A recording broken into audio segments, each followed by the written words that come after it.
Hi class, we are moving on with Mendelian genetics and Punnett square crosses.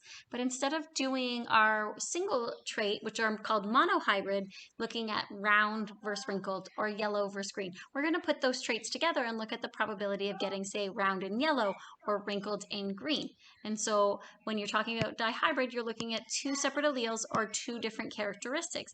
And Gregor Mendel came up with the law of independent assortment, which means that genes located on separate chromosomes will be inherited independent of each other.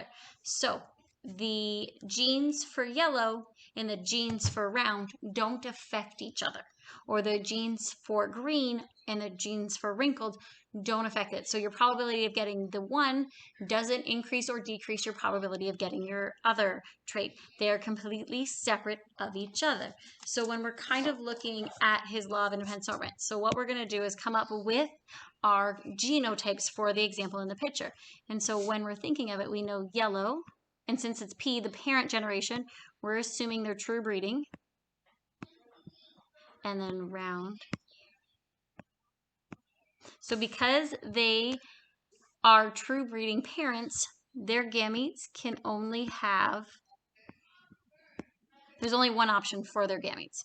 Okay, so when you get to the next round, they will be, how those spread out for the gametes can change. It doesn't really, they don't affect each other.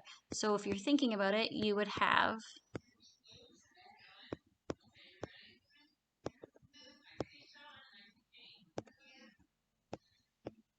these four options would be your gametes, because it could be the dominant with the recessive, it could be the recessive with the dominant, and so they don't really affect each other. And that's his law of independent assortment when you're looking at who gets the gametes. And it goes back to when we looked in meiosis about the idea of the law of independent and random assortment, where they line up totally makes a difference on for this, who gets what specific genes.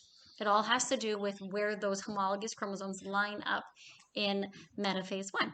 So now we're going to look at how to actually solve these crosses. So we're going to work our way through a cross. We'll start with kind of a simpler one and get up to one that takes up a giant Punnett square. So 2 pea plants were crossed. One is homozygous round and yellow. The other is homozygous wrinkled and green. And so just from what we learned before, round and yellow are dominant. So just so you're kind of aware. Okay, so first thing you need to do is figure out parent 1, parent 2. So homozygous means that they're the same, so round, round. Okay, then the other parent is wrinkled and green. So because they are wrinkled and green and they are homozygous and those are the recessive traits, all of them have to be recessive. I'll just fix that first Y so it doesn't really look like an A. Okay, so now we get to set up our square.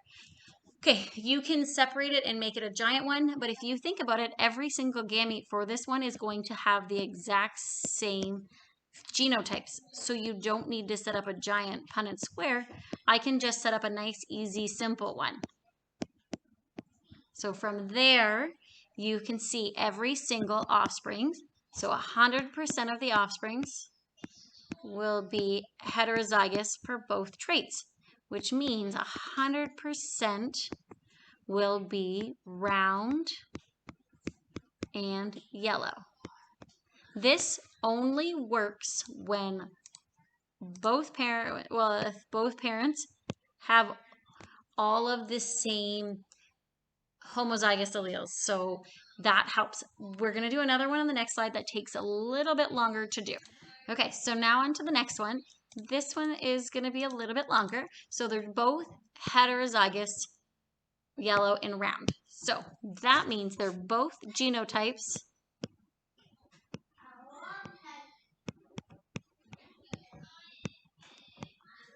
are going to be heterozygous. So now I need to set up this giant Punnett square cross. Hopefully I have enough space for everything. Bear with my lines.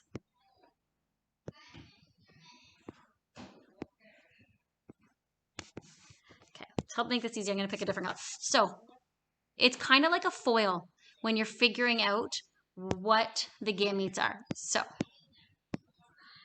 how do I know which go together? So if you think of foil, first, think inside, outside, last is kind of like that. I forget the foil, but okay. So the Y is going to apply to both. So then we're going to add them in. So capital Y, capital R, capital Y, lowercase r. Then I need to do the next one. So I missed a row. Y with a capital, this should be lowercase y, capital R. As you can see, got one more row. You're gonna have both lower cases. That's how it works when you have more than just all recessive or all dominant. Okay, and then because both parents are the same, you're gonna copy the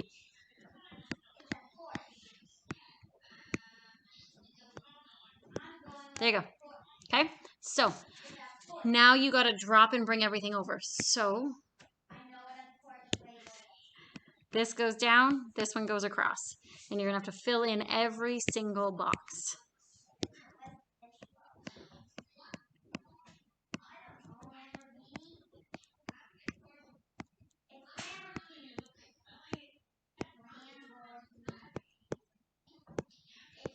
Okay, so and just keep working your way through it.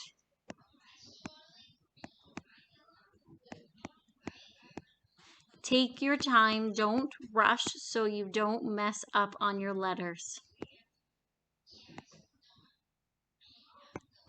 This is why making sure that your letters look different from your uppercase and your lower cases will really help.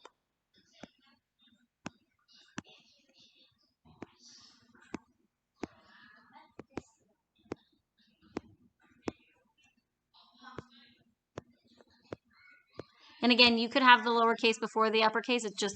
That's just what I tend to do. I'm gonna run out of space in this last one.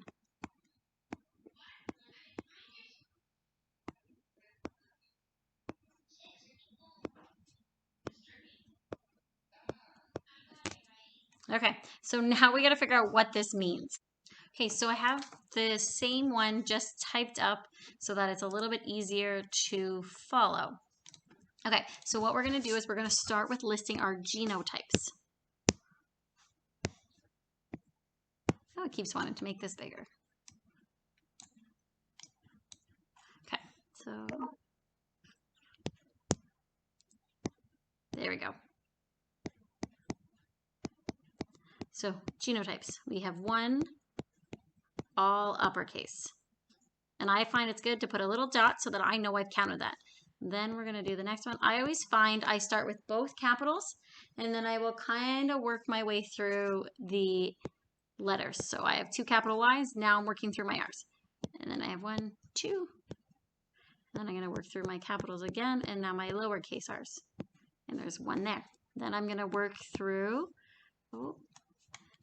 these little guys here. Should be a lowercase y, not the lowercase r. So lowercase y, capital R. And there's one here and one there. So I got two of those.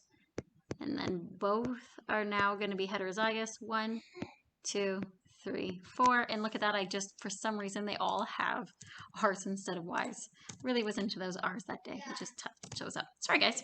Okay, so then I counted, there was 4. Okay, and then again, heterozygous, lowercase r's, 1, 2. So I write the 2.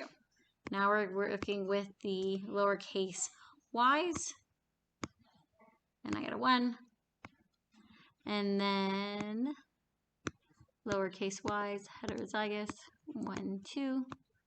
And then all lowercase as well. Okay, so those are your genotypes. Now we need to go and work from there to our phenotypes.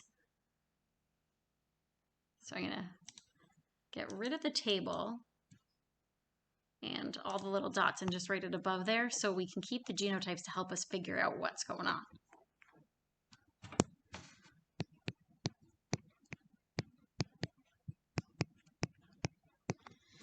And now that we did this cross, we probably might forget what we're looking at. So let's go back to our question, yellow and round. So anything with the capital Y is yellow, okay? Anything with a capital R is round. So I'm gonna highlight which ones have all the capital letters. So I think I got everything that's got the capital Y with a capital R for my yellow and round. So then I need to count the numbers. So I got 1 and 2 and 2 and 2. So you should have 4, 5, 6, 7, 8, 9. 9 yellow and round. Okay. Then we are doing yellow and wrinkled. I'm going to use pink this time. So capital, capital, but lowercase and lowercase. So that means there's 3. So yellow, wrinkled. Okay, now we have green and round. So that gives us 3 green and round. And then finally, that leaves the last little guy here, which is going to be 1 green wrinkled. And so that is one of the longest questions you will have to do for your crosses with your dihybrid crosses. This one takes a bit of time. Okay, so just kind of really watch what you're doing. As you could see when I was typing it, I hit the wrong letters. So just be very specific and try to be as neat as possible, and that will definitely help work through it.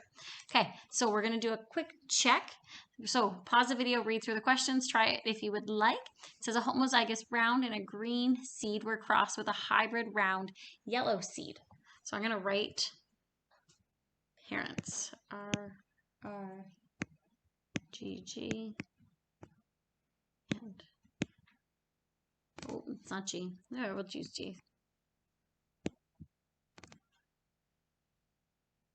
Okay, so capital G represents yellow. That was my mistake. Okay, but we kind of started with it, so we'll keep going. So then when you produce your offsprings, you need to figure out what your percentage should be. So I'm just going to do a really quick.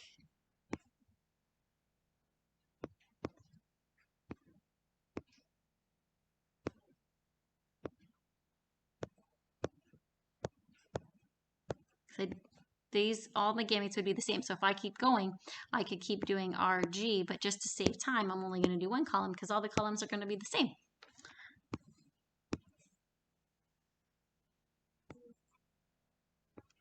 And right there is the very first one. They used the Y, I accidentally used the G. I'm sorry, guys. So if you can see, right there is the answer I'm looking for. And we know that there would be 1, 2, 3, but there's only one that's got the right answer. So it's 1 out of 4. Okay, so let's look at the next one. 2 heterozygous round yellow seeds were crossed. What would have the both recessive traits? So rather than do the whole giant cross again, go back to your one that we just did. What was the number out of 16 that had both recessive traits? Remember, you had the 9, 3, 3, 1. So from there, I'm able to say, okay, the answer is going to be 1 out of 16. Okay, so how can we kind of figure this out looking at each trait separately? This is what's known as the product law. Is the probability of the 2 random events is the probability of the product of the probability of each of them. So what that means is if we know that it's a 3-to-1 ratio to get yellow and a 3-to-1 ratio to get round, then I'm going to end up with your 9/16 as your option, or like if your recessive is 1 out of 4, 1 out of 4, that's your 1 out of 16.